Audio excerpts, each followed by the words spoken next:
lei ho fatto veramente tutto,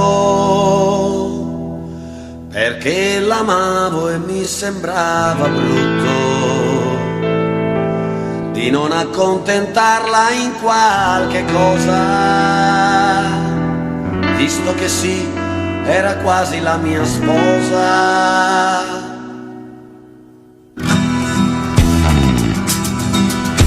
E prima io vivevo in 2 stanzette con un bagno e cucina, amici per giocarci a carte, per fare l'amore insieme fino al mattino. E non mi lamentavo, era quello che volevo, era quello che sognavo per me.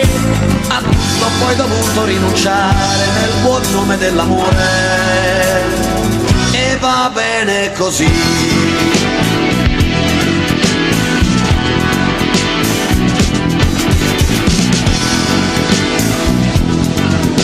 Magari a me piaceva stare tutto il giorno dentro il letto a fare l'amore, ma ci ho dovuto rinunciare, il letto lei diceva serve per dormire. Per lei mi ero vestito con camicia e con cravatta, e la solita maglietta mia rotta, sparico i consumati calzoni, 2 vecchi scarponi, e va bene così. Sai che la buona società non ti potrà accettare mai, con quel tuo modo assai strano di vivere.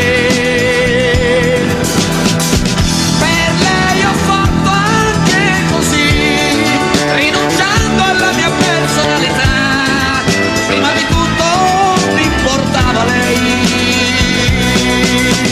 Dopo aver compiuto bene o male questa cosa trasformazione, credevo d'essere pronta a conquistare senza dubbio miglior posizione.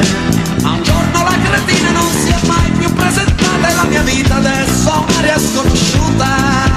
Se prima io bevevo per godere, adesso ricomincio a bere per scordarmi di lei. Ma forse è andata meglio come è andata, cosa resta nella vita se son tutte virtù?